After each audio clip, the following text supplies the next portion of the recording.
আমি ১৯ বছর বয়সী একজন নারী। আমাদের বিয়ে হয়েছিল আমার পছন্দে। সংসারও টিকেছিল ১.৫ বছর। আমাদের একটা ছোট্ট ছেলে আছে। ওর বয়স ১ বছর। আমার স্বামীর স্বভাব চরিত্র সবই বেশ ভালোই ছিল। শুধু একটু জেদ বেশি ছিল। অবশ্য তাও সবসময় না, মাঝে মধ্যে।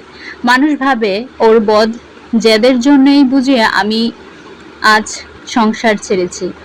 কিন্তু আমি জানি আমাদের সমস্যার শুরুটা ওর দিক থেকে হয়নি। সব সংসারেই তো টুকটাক কিছু না কিছু সমস্যা হয়েই থাকে। ওইরকম আমাদের মধ্যেও মাঝে মাঝে ঝগড়াঝাটি হতো। কিন্তু ঝগড়া বাঁধলেই আমি তল্পি তল্পা গুছিয়ে বাপের বাড়ির দিকে চলে আসতাম। বাপের বাড়িতে বোনেরাও আসতো, আর ভাইয়েরা তো ছিলই। ওদের কাছে কেঁদে কেটে সব বলতাম। তখনই সবাই ওকে ফোন করে বেশি কথা শোনাতো। আমারও ছোট বোন রীতিমতো অপমান করতো। আমার কাছেও মনে হতো ঠিকই আছে, কত বড় সাহস ওর আমার সাথে লাগতে আসে, আমাকে নিজের মতো চলতে দেয় না। আমার মধ্যে কেমন একটা জেদ কাজ করত। ওর কাছে ছোট হব, ওর কাছে নিজের ভুল স্বীকার করব, মাপ চাবো, এটা আমি ভাবতে পারতাম না। উল্টো বড় গলা করে বলতাম, ডিভোর্স দাও। তোমার মতো লোকের সাথে সংসার করব?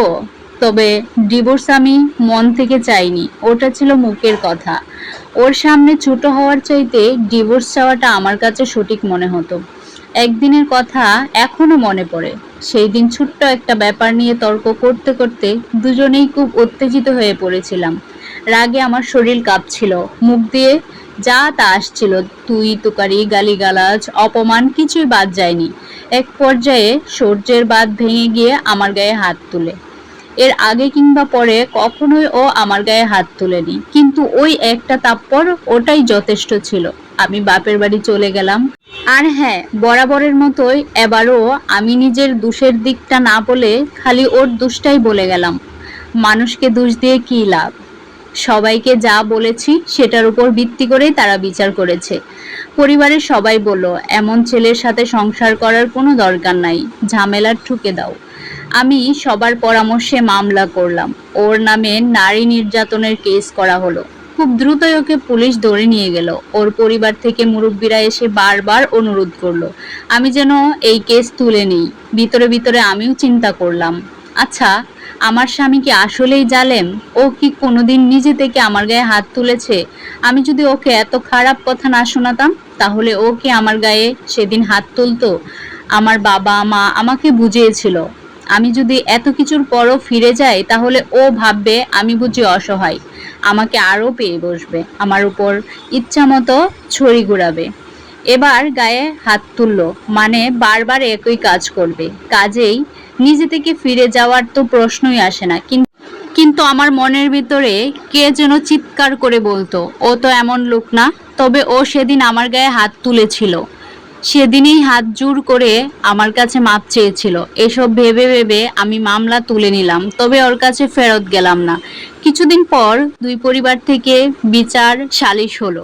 সবার কাছে ও দোষী প্রমাণিত হলো। সবাই ওকে নানান কথা বুঝালো, উপদেশ দিল। তারপর আবার সংসার শুরু করলাম। এরপর কয়েক মাস ভালোই চলছিল, কিন্তু হুট করে আবার কি একটা নিয়ে আমাদের ঝগড়া বেঁধে গেল।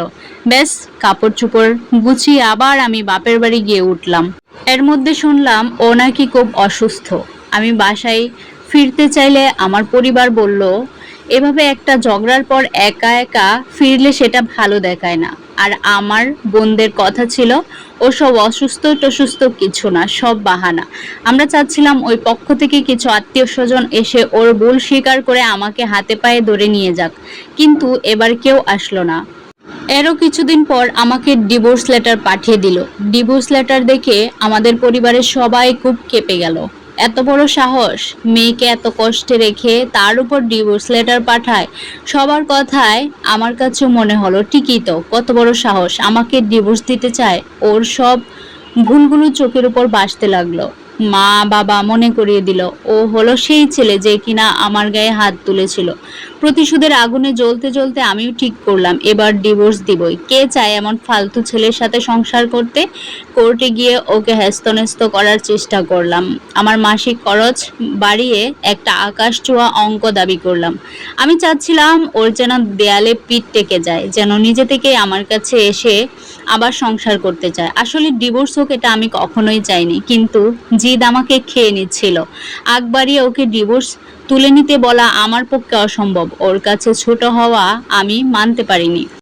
কিন্তু আশ্চর্যের ব্যাপার, ও আমার আকাশ ছোঁয়া সমস্ত দাবি মেনে নিল।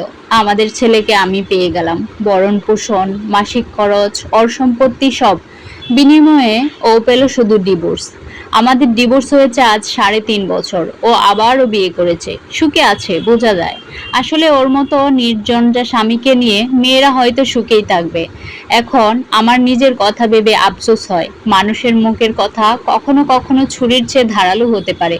ও আমাকে একটা থাপ্পড় মেরেছিল ঠিকই, কিন্তু আমি কথার তীরে ওকে ছিন্ন বিচ্ছিন্ন করে ফেলতাম। শারীরিক নির্যাতন করিনি সত্যি, কিন্তু মানসিকভাবে কষ্ট দিতাম।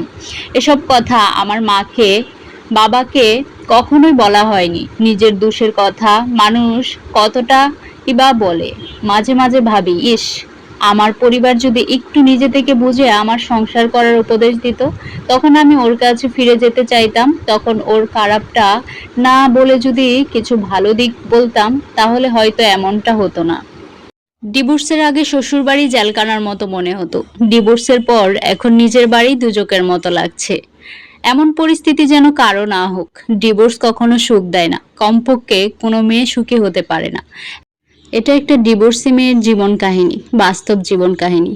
এই লেখাটা পড়ার একটাই উদ্দেশ্য, এমন টুনকু কারণে যেন কখনো কারোর সংসারে বিচ্ছেদ না হয়। সবাই ছোট ছোট ভুলগুলোকে টেনে বড় করে যেন সংসারটাকে ধ্বংসের দিকে না দেয়।